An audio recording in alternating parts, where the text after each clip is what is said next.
시행되는데 이것을 누가 했냐? 2년 전에 문재인 정부에서 했단 말이에요. 안타까운 게 뭐냐면 그때 좀 제대로 된 해법을 좀 찾아서 제시를 했더라면 예. 우리가 지금 현 정부를 만나지도 않았을 거고 예. 국민들의 삶이 이렇게 좀 빡빡하거나 전 정부를 욕하는 예. 이런 상황은 아니겠죠. 그런데 아쉽지만 항상 그래 왔고 예. 또 관심이 없어요. 예. 자기들이 이제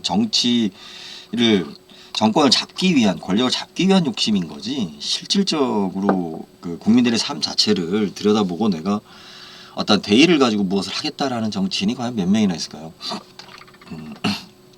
원래 뭐 시대적으로도 항상 예, 그런 정치인은 별로 없습니다. 예, 거의 없습니다. 그래서 가끔 있는 세종대왕 같은 분들이 우리가 칭송받는 거죠. 자, 한동훈 씨, 예, 뭐 얼굴 본 적은 없으니까 친구는 아닌데 딱 한 가지 부러운 거. 근데 좀 가발이 좀 어색하다. 밸런스가. 예, 가발은 너무 잘 빗으면 어색해집니다. 예. 제가 가발인 것을 모르는 분들이 의외로 가발 티 안 나네요라는 뭐 그 인사치레 이야기를 예전에 좀 많이 들었어요. 많이 들었는데 그 이유 중에 하나가 뭐냐면 관리를 안 해서. 예, 가발 쓰는 사람들은 그게 아무래도 치우다 보니까 관리를 더 많이 하죠. 예, 더 많이 해요. 예, 원래 우리 저기 수업 시간에도 왜 잡담 얘기 많이 하고 핵심 이야기 딱 한두 가지만 예, 이야기하고 끝나는 수업이 재미있죠. 제가 부동산을 공부하시는 분들은 저하고 코드가 맞으려나요? 물론 뭐 도움이 될 수는 있어요. 도움이 될 수는 있는데 공부 채널은 아니니까. 하여튼 오늘은 그 저기 예, 아까 이야기한 그 오피스텔이라든지 이런 소형주택에 대해서 이제 그때 이야기를 좀 하겠는데 오늘 좀 안타까운 소식이 이재명 당대표께서 지금 뭐 쓰러지셨다. 그런데 영장 청구를 했다. 맞는지 모르겠어요. 뭐 그게 잠깐 본 것 같은데. 그런데 여기에서 그 한동훈 장관이 지금 뭐 이딴 소리를 했어요. 단식해서 자해한다고 시스템 멈추면 잡범도 따라할 것. 말은 우리가 좀 가려서 해야죠. 저도 지금 10년이라는 고충을 겪으면서 크게 배운 게 있어요. 개새끼한테 개라고 하면 안 돼요. 짖어요. 우리 개 보고 야 이 개새끼야 개봐요. 짖지. 예, 개새끼한테는 특히 그게 트라우마이기 때문에 개새끼라고 하면 안 돼요. 얼마나 인간이 되고 싶겠어요. 그래서 걔한테 우리가 이름도 붙여주고 좋은 말만 하고 우리 사람한테 막말하는 사람도 개새끼한테 막말하는 경우는 뭐 물거나 얘가 그래서 내가 나의 소중한 물건을 얘가 이렇게 뭐 망가뜨려 놓거나 아무데서나 응가를 바랐거나 뭐 이런 경우 빼고는 욕하는 경우가 없죠. 상당히 인간적으로 개새끼를 대우를 해줘야 돼요. 그래야지 나한테 꼬리를 흔드는데 개새끼 같은 인간한테 개라고 하면 짖어요. 말이라는 거 항상 조심해야 돼요. 그래서 싫은 사람일수록 말은 더 예의를 갖춰 좋게 해야 되는 거구나. 진짜 많이 느꼈어요. 예. 그런다고 해서 뭐 쉽게 바뀌겠어요. 또 저라는 인간이. 근데 그 계속 노력하는 거죠. 당해봤으니까. 자, 한동훈 씨가 이딴 소리를 했는데 이게 지금 본인한테 나중에 부메랑이 돼서 날라왔을 때 당신이 억울하다고 이제 단식 투쟁을 못하는 거예요. 이제 본인이 이런 말을 했기 때문에. 저도 지금 대모산 일이 지금 안 좋게 끝났지만 뭐 저는 끝났다고 생각하지는 않아요. 이유가 있어요. 이유가 있는데 제가 그냥 몽상가라 그래요. 몽상가라. 그런데 그 단식 투쟁을 하고 싶었어요. 단식 투쟁을 하던 어떤 시위를 하던 내가 진짜 옷 벗고 광화문을 뛰어다니더라도 내가 가지고 있는 억울함이라든지 이 잘못된 것에 대해서 이야기를 하고 싶었어요. 그런데 문제는 뭐냐면 저런 취급받을까봐 못했어요. 이유는 간단하거든요. 그죠? 너 돈 때문에 그러는 거잖아. 돈 때문에. 너 돈 벌려고. 니네들 돈 벌려고. 우리 한국 사회에서는 이거에 대해서 굉장히 좀 인색해요. 그죠? 한국 사회는 남이 안 되는 것은 또 못 봐요. 지금 그 윤석열 정권이 지금 잘못한 게 뭐냐면 저희 어머님이 어제 그런 말씀을 하시더라고. 아이고 저 윤석열 저 왜 저러냐고. 왜 저러냐고. 뭐 어쩌죠 제가 얘기를 하니까 나도 찍었다 이거예요, 윤석열을. 나도 윤석열 찍었다 이거예요. 그런데 이게 좀 도가 지나치지 않냐, 이 정서가 커요. 무슨 얘기냐면 한국 사회에서는 우리라는 이 부분 공동체 의식이 강하다 보니까 누가 튀면, 일본 같으면 누가 튀잖아요, 잘 나가잖아요. 그럼 자기보다 밑에 있던 사람이 다른 곳에 가서 출세했다 그러면 그 사람한테 각듯이 예의를 하고 순종해요. 그런데 한국은 내가 군대 내 밑에 있었던 애야. 예전에 그 저 노무현 대통령도 보세요. 네. 근데 내가 고참이야. 네가 대통령 됐어도 내가 군대 고참이잖아. 인정 안 해요. 그래서 그 우리가 뭐 미국에서도 뭐 그걸 무슨 문화라고 하던데, 이 시골 출신들이 서울 와서 출세하기가 진짜 힘들어요. 예. 나는 동네에 아무것도 한 게 없는데 시골에 와서, 서울에 와서 뭐 좀 잘 나간다고 싶으면 시골 애들이 다 씹어요. 저 새끼 싸가지 없다고. 싸가지 없어졌다고. 아니 그냥 그렇게 돼요. 왜? 우리 집단에서 벗어났잖아. 예, 끌어내려요. 우리 집단을 못 도망가게 만들어. 반대로 저 새끼가 개망난이야. 아주 못됐어. 근데 지금 어려운 일을 닥쳤어요. 야, 이거 도와줘요, 한국 사람들은. 야, 그래도 예를 들어서 우리 집안인데, 우리 동네 사람인데, 우리 민족인데, 예? 도와준다니까, 한국 사람들은. 이 굉장히 강해요, 이 범위 자체가. 그래서 내가 어느 우리에 속하느냐, 이게 되게 중요한 건데, 봐봐요. 지금 김건희 모친 뭐 저기 뭐야 구속되고 나서 약 먹고 죽겠다라고 막 하는 그 모습이 그려지는데, 그 할매들의 그 뒤로 자빠지는 모습. 근데 또 잘 일어나세요, 또. 갈대 같은 분들이라 오버가 심어져. 또 오버가 아니라 이렇게 쉽게 또. 그런데 지금 이제 저는 그렇게 느꼈어요. 제가 구속을 당해본 입장에서 저 사람이 죄는 죄고, 안 됐다, 안 됐다. 인간적인 마음이 더 가는 거죠. 이 한동훈 장관이 이렇단 얘기를 하면 안 되죠. 나중에 본인이 동정을 못 받아요. 본인이 지금 정권이 바뀌고 나서 무슨 일을, 향후에 어떤 일을 당할 수 있을 줄 알고. 그래서 왜 내가 그 잘못한 사람한테, 그죠? 우리가 비난만 할 수는 없는 게 뭐냐면, 왜 용서를 하고 수용을 해야 되는 거냐면, 그것이 뭐 진짜고 아니고를 떠나서 우리가 생각하는 기본적인 예의, 지켜야 되는 게 뭐냐면, 내가 반대인 상황이 오거든. 내가 반대인 상황이 오거든요. 예. 저는 이제 그런 이야기들을 이제 지금 풀어갈 건데, 지금 현재까지 유튜버는 사실은 좀 준비, 워밍업이 좀 강합니다. 워밍업이 강하고, 몇 분들이 기억해 주시고 이제 뭐 댓글 이렇게 주셨는데 감사합니다. 감사하고. 그죠? 그래서 이제 정치 이야기는 제가 이야기 드리지만, 저는 솔직히 정치는, 제가 보는 시각이나 접근할 수 있는 범위는 극히 제한적이다. 그래서 뭐 그냥 제 기분 이야기하는 거지 뭐 큰 의미는 없습니다. 없고. 자, 오피스텔 이야기 하겠습니다. 원희룡 장관 오피스텔 주택에서 제외되나, 뭐 이제 이 이야기가 지금 나오고 있습니다. 그래서 온통 유튜브마다 이 이야기를 하고 있어요. 하고 있는데, 제가 계속 주변 사람들한테, 대전이에요. 대전 기준이에요. 서울이 아니고. 서울로 가고 싶으면, 서울에 집을 사고 싶으면 오피스텔을 사라. 어차피 뭐 대전은 뭐 집값이 크게 오른 것도 없고, 오른다고 해도 뭐 다 거기서 거기고. 투자처를 생각한다면 안정적인 투자처, 투기처가 아니라, 저는 투기를 권하는 입장이지만 투자처를 생각한다면 오피스텔, 역세권에 있는, 역 근처에 있는 광역시, 뭐 서울도 그렇고, 유일하게 분양가보다 낮은 건 지금 오피스텔밖에 없고, 부동산 중에 유일하게 그 수익률이 나오는 부동산은 오피스텔밖에 없어요. 그것도 이제 물론 특징이 있어요. 2010년도 이전에 분양됐던 오피스텔, 2000년도, 2010년도. 왜 그러냐면 그 후에는 또 여건들이 많이 바뀌었거든. 그래서 월세라든지 이런 거 계산했을 때 잘 안 나와요. 잘 안 나오는데, 특히 그 남자분들은 나중에 뭐 자식한테 재산 물려주고 아내하고 뭐 요즘은 황혼 이혼도 많으니까, 오피스텔 정도 가지고 있는 거 되게 중요하다. 중요하고, 또 그 자녀분들 위해서. 근데 이게 참 애매한 부분이 좀 있긴 있어요. 나중에 좀 이야기하겠지만. 그렇지만 시골 사람들은 서울 가서 집 사는 거 아니에요.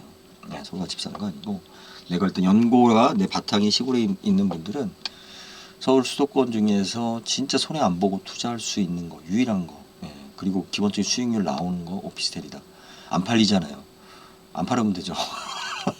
간단해요. 안 팔으면 돼요. 이게 뭐 추후에 이제 제가 뭐 라이브 방송이라든지 댓글들 보면서 이제 이야기를 하겠지만 여러분들이 많이 잘못 생각하고 있는 게 있어요. 그리고 거기엔 욕심도 있고 또 뭐 자기만의 이제 뭐 하여튼 기준이 있겠죠.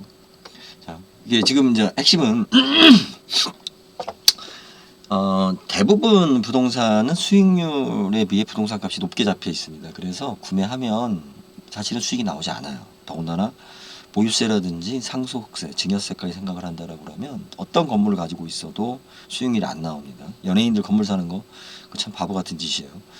근데 유일하게 지금 수익률이 나오는 거는 2000년도에서 2010년도 정도에 분양됐었던 오피스텔들. 예. 그 후에 분양된 오피스텔들은 여건이 좀 안 좋아요. 거의 2010년도가 정점이었었던 것 같아요. 물론 뭐 정확한 그 기준점이라고 얘기할 수는 없지만 그 오피스텔만 정확하게 수익률이 나온다. 이거 나중에 여러분들 꼭 기억하실 겁니다.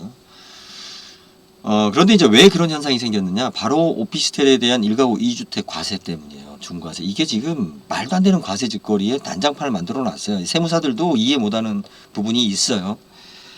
객관성도 없고 기준도 모호하고 이렇게 된 이유가 뭐냐면 욱짐당, 그러니까 소위 말해 그 수구 세력들, 우리나라 보수 세력은 지금 정당이 없어요. 지금 세력 결집이 안 됐다라고 저는 봅니다. 수구 세력들은 어떻게 보면은 어떤 논리를 갖다 건설회사들이 팔아먹을 수 있게 세제를 만들어줬어요. 건설회사들이 팔아먹을 수 있는 형태로 만들어줬기 때문에 도시형 생활주택이 언제 나왔습니까? 이명박 때 나왔잖아요. 건축법을 완화시켜서 주택 공급을 활성화시킨다. 완화시킨다는 건 뭐예요? 더 안 좋은 집이 공급된다는 얘기예요. 시장에. 지금 뭐 생숙이라고 나오는 것도 있는데 생숙 같은 경우는 그건 이제 또 몇 가지 뭐 얽힌 사연들이 있어요. 얽힌 사연들이 있는데 오피스텔 1가구 2주택으로 늘 거냐 안 늘 거냐. 근데 살 때는 분명히 주택이 아니에요. 오피스텔은. 취득세를 보면 우리가 주택을 더 취득할 때는 취득세가 지금 과징되죠. 올라간단 말이에요. 그런데 오피스텔은 그렇지 않아요. 그리고 또 이게 이제 저거죠. 팔 때 양도세라는 문제가 생기는데 오피스텔은 뭐 양도세가 얼마 없잖아요. 안 올랐으니까. 근데 문제는 뭐냐면 내 집이 지금 많이 올랐단 말이에요. 그래서 양도세를 내기 싫은데 저 오피스텔 때문에 양도세가 나온단 말이에요. 이 문제 때문에 그리고 이제 대출할 때 뭐 이제 하여튼 이런 몇 가지 기준이 있었는데 제가 얘기했죠. 아까 수구 세력들은 수구 정권이 잡았을 때는 판매자 위주로 어떠한 세제라든지 세금이죠. 세금. 부동산은 세금과 같이 움직이기 때문에 왜 국가가 준 권력이기 때문에 그래요. 부동산이. 자, 여기서 이제 문제가 뭐냐면 파는 사람들이 잘 팔 수 있게끔 법을 풀어줬단 말이에요. 그런 식으로 이제 안쪽에 이제 소위 말해 찢어버린 거지. 옷으로 얘기하면 찢어버린 거야. 법이라는 옷을. 그런데 다시 이제 소위 말해 진부한 세력. 진보 세력보다 진부 세력이 낫다. 진부한 세력이 정권을 잡으면 뭐냐면 이것을 갖다가 다시 정비한답시고 누더기를 만들어 버리는 거예요. 시대 변화나 진짜 그 시장에 어떠한 영향을 미치는지에 대해서 생각하지 않고 이걸로 돈 있는 사람들 돈 벌었다. 돈 벌으면 안 된다. 그래서 과세한다. 여러분들 보세요. 저 새끼가 돈을 벌었으니까 세금을 걷는다. 징벌적으로. 그것이 저 새끼가 돈 버는 동안 돈을 못 벌은 나하고 무슨 상관이에요? 그렇게 돈 벌어서 나한테 복지를 해주겠다? 물론 그럴 수 있어요. 못 사는 사람들 입장에서는. 근데 나도 복지를 받지 못하는 입장인데 그죠? 희잖아요. 저 새끼가 돈 벌었는데 걔한테 세금을 때려. 돈 벌었다고.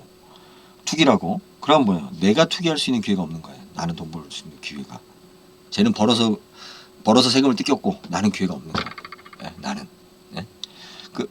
이제 그 논리죠. 근데 투기는 잘못된 거 아니냐. 정의를 실현하기 위해서 세금을 부과한다라는 식으로 세금 부과를 막 하는 거란 말이에요.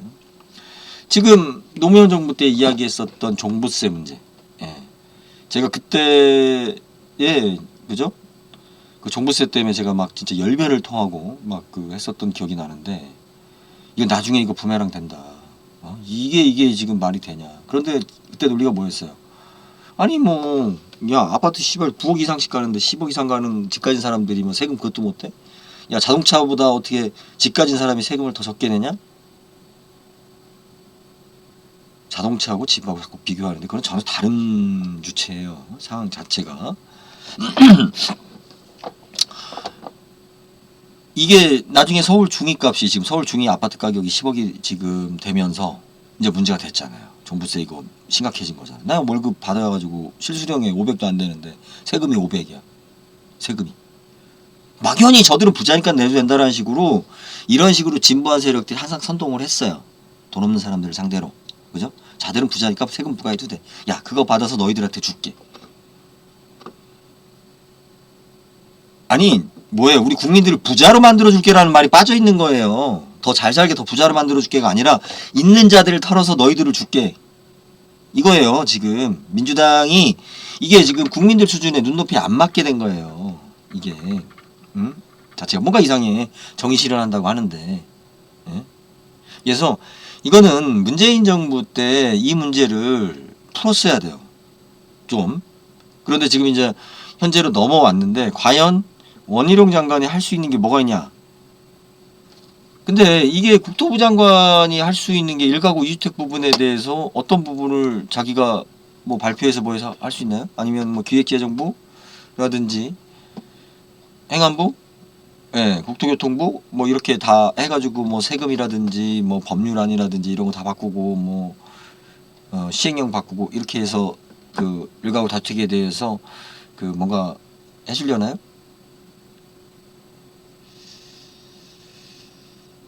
저는 뚜렷한 안은 없으리라고 봐요. 지금 추석 전에 이게 뭐 지금 이 부분에 대해서 이야기한다고 하는데 안 돼요. 안 되는데 지금 이제 그 아이고 15분 안 넘기려고 그랬는데 참 죄송합니다.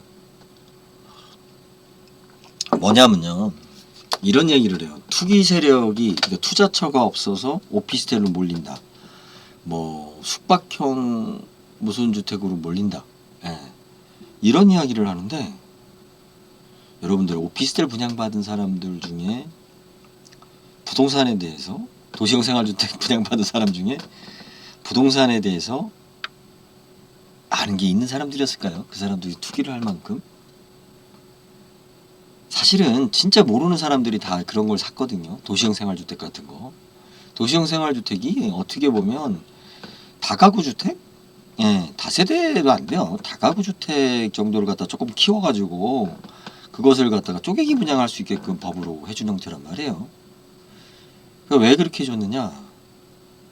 이게 지금 서울에 국한 얘기예요. 서울에 지방은 거의 불가능한 부분이 많죠. 지방은. 근데 서울은 원체 집값이 비싸고 또 뭐 그런 걸 가지고 싶은 사람이 있고 막 이러는데 그런 걸 샀던 사람들이 어떤 경우냐면 이런 거죠. 야, 씨, 다 집 사서 부자 됐다는데 나는 돈이 없어. 근데 집 사서 부자 됐대. 집 사서 다. 그러니까 나도 사고 싶은 거라. 에? 돈은 없는데. 그런데 저쪽에서 뭐 계약금만 내면 된대. 500만 원만 내면 된대. 예전에 오피스텔 500만 원만 내면 됐어요. 그하고 대출해주고 뭐하고 수익률이 얼마 나고 뭐 도시형 생활주택도 그랬지만 그 저기 뭐 생활숙박형 뭐 호텔 생숙 같은 경우 생활숙박시설 같은 경우도 그 보면은 그 사람들이 뭐 몇 억씩 아니면 뭐 싸게는 5천만 원부터 예전에 싸게 5천만 원부터 한 2, 3억대까지 그 돈이 있어서 그걸 샀느냐 그런 경우가 아니라 여기서 임대 수입하고 뭐하고 막 이렇게 하면 월세가 얼마 나와요. 그럼 당신이 내는 걸 갖다가 당신이 이자가 싸니까 당신은 이자를 20만 원 내고 월세를 50만 원 받을 수 있어요. 이렇게 해서 나중에 그 이익이 나잖아요. 이익이 나고 또 이거는 분양권 전매가 허용되기 때문에 더 비싸게 팔면 또 이익도 돼요. 이런 게 다 이렇게 뭐 레버리지를 이용한 투자입니다라고 하면서 꼬신 거죠. 아무것도 모르니까 거기 넘어간 거죠. 이 사람들이 마치 그 사이비 종교에 빠진 사람들처럼 사실은 사이비 종교에 빠지기도 좋은 분들이 또 그렇게 넘어가세요. 이 자체를 보면. 그런데 언론에서는 계속 지금 무슨 얘기를 하냐면 이쪽 분야에서 이렇게 댓글들을 보니까 아니 자기네들이 투기해놓고 뭔 소리냐 투기해놓고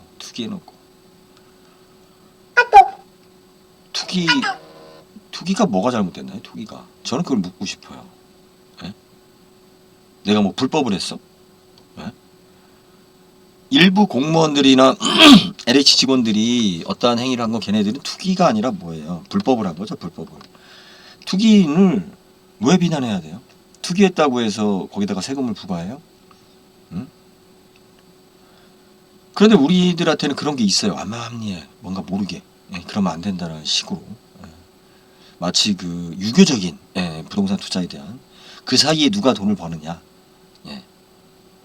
그 사이에 딴 놈들이 돈을 버는 거예요. 우리 일반인들은 돈을 벌 수 있는 기회가 없는 거고. 제가 이거를 그 부동산 유통 혁명론이라고 자꾸 이야기하는 이유가 뭐냐면 진짜 그 오랜 시간이었지만 제가 하여튼 책으로 지금 한번 여러분들한테 그 호소할 기회가 보여드릴 기회가 지금 이제 곧 예, 빨리 써야 되는데 예, 있습니다. 그래서 투기를 누가 권했냐는 거예요. 투기를 올바르게 내가 뭔가 돈을 가지고 집을 살 수 있는 기회, 그죠? 그리고 나중에 나도 부자가 될 수 있는 기회 이런 것이 그 제공이 됐다라고 하면 예? 얼마나 좋아요. 그런데 그게 아니고 그거는 이걸 팔아먹는 놈들이 만들어낸 이야기들이고 어? 아까 제가 분양권 전매가 없어 좋다라고 이렇게 얘기하는 사람들 보고 참 전 어이가 없었어요. 분양권 전매가 제한받지 않는다는 얘기는 뭐예요? 분양권 팔아도 남는 게 없다는 얘기예요. 분양권을 팔으면 남으니까 팔지 말라고 제한하는 거지. 그러니까 반대로 얘기하면 여기는 분양권 전매가 없어서 좋아요라고 하면 뭐예요? 팔아도 안 남는다는 얘기잖아. 예. 자, 요거하고 재미있는 재건축 재개발 부분이 있어서 그 하나 더 녹음하도록 하겠습니다. 이 시간이 아유 세상 돌아가는 거 보면 참. 예, 일단 여기까지 하겠습니다. 감사합니다.